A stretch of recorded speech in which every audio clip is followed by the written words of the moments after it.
کفار مکہ وجود باری کا انکار نہیں کرتے تھے، یعنی اللہ کے وجود کے منکر نہیں تھے، وہ بتوں کو ساتھ شریک کرتے تھے۔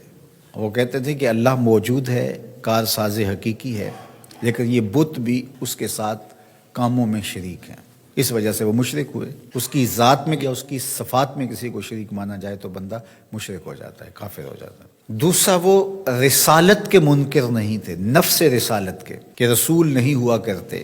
وہ کہتے رسول ہوا کرتے ہیں، آیا کرتے ہیں، ماضی میں بھی آئے ہیں، اب بھی آ سکتے ہیں، لیکن آپ نہیں ہو۔ تو رسالت کے منکر نہیں تھے، انتساب کے منکر تھے۔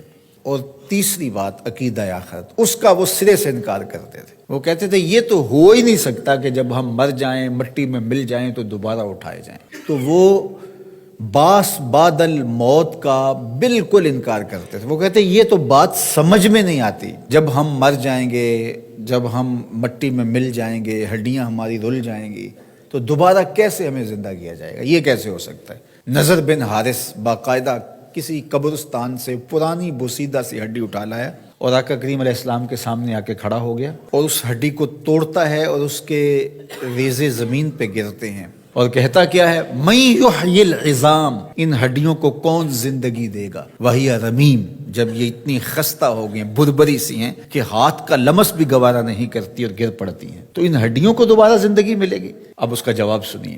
اللہ اکبر، رب کا کلام تو پھر رب کا کلام ہے۔ کل، اے محبوب فرما دیجئے، یحییھا الذی انشأھا اول مرہ وہو بکل خلق علیم۔ جب یہ ہڈیاں نہیں تھیں، اب تو ہڈیاں ہیں، اب تو میٹیریل موجود ہے، بکھر گیا ہے، ٹوٹ گیا ہے۔ جب یہ ہڈیاں بھی نہیں تھیں، اس وقت جس رب نے انسان کو بنایا تھا وہ ہڈیوں کو جوڑ کے بھی بنا لے گا۔ ذرا غور کیجئے، دلیل کی کاٹ دیکھیے، دلیل کا رنگ اور آہنگ دیکھیے۔ یہ تو کہتا ہے ان ٹوٹی ہوئی ہڈیوں کو کون جوڑے گا؟ کون ان کو دوبارہ زندگی دے گا؟ یہ سوال وہ پوچھ رہا ہے، وَضَرَبَ لَنَا مَثَلًا، مثالیں کہاوتیں وہ بنا رہا ہے، وَنَسِیَ خَلْقَ، جو اپنی تخلیق کو بھولا ہوا ہے، جس کو یہ یاد ہی نہیں ہے کہ میں کون ہوں۔ ننھی بوند سے میری تخلیق ہوئی اور پھر ہڈیاں بھی بنی، گوشت بھی چڑھا اور پھر جو ہے وہ روح بھی پھونکی گئی۔ اگر یہ اپنی تخلیق پہ غور کرتا جو ہڈی اٹھا کے لایا ہے تو یہ سوال ہی نہ کر پاتا کہ یہ کہاں تھا اور یہ کیسے آیا۔ تو وہ ڈٹ کے انکار کرتے تھے عقیدہ آخرت کا۔